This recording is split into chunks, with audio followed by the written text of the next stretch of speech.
سلااوان دەبێت بینەرانی زیادی کرمانجی ئەمڕۆ 18 شوباتە ساڵیادی دامەزانی هەردوو ڕێکخراوی یەکێتی قوتابیان و یەکێتی لاوانی کوردستانە. دیارە لە شار و شارۆچکانی کوردستان بە بۆنەی دامەزانی هەردوو ڕێکخراو چالاکی جۆرا و جۆر بەڕێوە دەچێن. لە سەنتەری قەزای سیدەکانیش لە هۆڵی لیژنەی ناوچەی سیدەکان هەردوو ڕێکخراو ستافی هەردوو ڕێکخراو لە قەزای سیدەکان پێشوازی لە میوانان دەکەن و شیرینی بەو بۆنەوە دابەش دەکەن.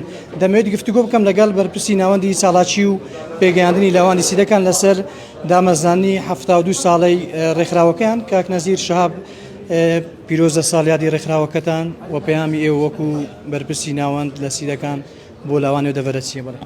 دەستخۆش بەخێر بن. ئێمە وەکو ناوەندی چالاکیان لاوانی سیدەکان ساڕۆژی دامەزانی یەکێتی لاوانی دیموکراتی کوردستان و قوتابیانی کوردستان پیرۆزبای لە تەواوی گەنج و لاوانی کوردستان دەکەین. هیوادارین ئەم یادە بێتە تەبایی و خۆشگوزەرانی بۆ گەنج و لاوانمان. ئێمە وەکو ناوەندی چالاک پێگەی لاوانی سیدەکان یەکێتی لاوانی دیموکراتی کوردستان ڕێو ڕێکخراوە هەمیشە هەوڵمان داوە زۆرترین خزمەت بە گەنج و لاوان بکەین، جا چ لە ڕووی وەرزشەوە بێت، چ لە ڕووی چالاکی هونەرەکان بێتن. ئینشاءڵڵا ساڵی بێتن دەبێتە خۆی خۆشگوزەرانی بۆ گەنج و لاوانمان ئەو ئاواتانەی هەیەە دێتە دی.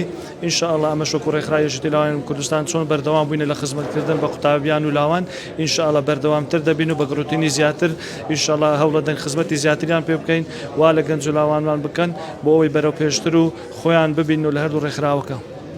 کاک نەزیر دەنگۆی ئەوە هەیە یاخود بڕیاری ئەوە دراوەکەوە هەردوو ڕێکخراو ببنەوە یەک ڕێکخراو، واتە ڕێکخراوی لاوان و قوتابیان یەک بگرنەوە.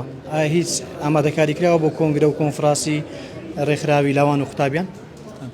طبعا یەکێتی لاوانی دیموکراتی کوردستان و یەکێتی قوتابیانی کوردستان لە ساڵی 1953 هەژدەی دوودا مەزراوە یەک ڕێکخراو بوونە، بەڵام دوای بۆی بارودۆخەوە لێک جودا بوونەوە بۆ ئەوی بتوانن زیاتر سنوورەکان فراوانتر بکەن و زیاتر خزمەت بکەن. بەڵام لە ئەم قۆناغە پێویستە هەردوو ڕێکخراو ببنەوە یەک ڕێکخراو بۆ ئەوی زیاتر بتوانن خزمەتی قوتابیان و لاوان بکەن. بۆیە لەم سنۆنگەشەوە بە بڕیاری حزب هەردوو ڕێکخراوەکە دەبنەوە یەک ڕێکخراو لە ئایندەیەکی نزیکدا کۆنگریان دەبەسترێت و بە ستافێکی گەرمتر و گروتینتر ئینشاءڵڵا هەوڵ دەدەن خزمەت بکەن بە ڕێکخراوی قوتابیان و لاوان. زۆر سپاس بەڕێز نەزیر شاب بەرپرسی ناوەندی چالاکی پێگەن لاوانی سیدەکان. بەڵێ دەمەوێت زیاتر گفتوگۆ بکەم لەگەڵ قوتابیان جیا لە لاوانی ئەمڕۆ ساڵیادی دامەزانی قوتابیانیشە. محەممەد نەسرۆڵامە لەگەڵە بەرپرسی ناوچەی قوتابیانی سیدەکان. کاک محەممەد پیرۆز بێ ساڵیادی دامەزانی ڕێکخراوەکەتان، پەیامی ئێوە وەکو بەرپرسی ناوچەی قوتابیان بۆ قوتابیانی ئەو دەبەرە چیە؟ بڵێ. زۆر سپاسان دەکەم بەخێر بێن. بە بۆنەی 72 ساڵ یادەی دامەزرانی یەکێتی قوتابیانی کوردستان و لاوانی پیرۆزبای خۆم لە گشت لە ئەنگر و ئەندامانی ئەو دوو ڕێکخراوە دەکەم.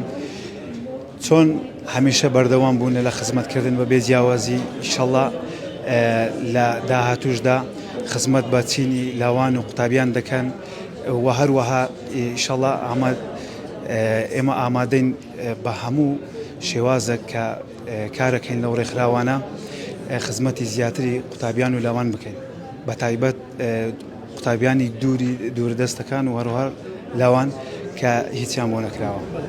زۆر سپاس کاک محەممەد بەرپرسی ناوچەی سیدەکان.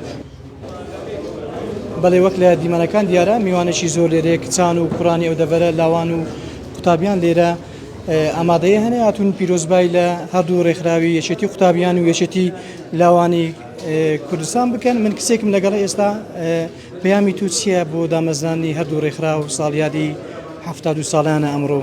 پەیامی تو وەکو کچێک لە بەخێراتنی ئێوە دەکەم. من شادی ڕعات دەمەوێت لە یادی 72 ساڵەی دامەزراندنی یەکێتی قوتابیانی کوردستان سوپاس و پێزانینی خۆم ئاراستەی ڕێکخەران و یەکێتی لاوانی قوتابیان بکەم کە چەندەها ساڵە چەندین چاڵاکی و چەندین چاڵاکیان ئەنجام داوە بەبێ جیاوازی و چەندەها قوتابی بەهرەمەند هەیە کە بەبێ جیاوازی یارمەتیان داوە و ئینشەڵڵا ئەم ساڵ بەتەمان چەندەها چاڵاکی جۆرا و جۆر بکرێت و یعنی گرنگی زیاتر بە قوتابیان و لەهانگرانی زیاتر بدەین و چەندین چاڵاکی زیاتر ئەنجام بدەین و جیاوازتر لە چەندەها ساڵی ئەوە کە بێتە دەنگێک و ڕەنگێک بۆ یەکێتی لاوانی قوتابیان کە چەندەها ساڵ دەنگ بدرێتەوە.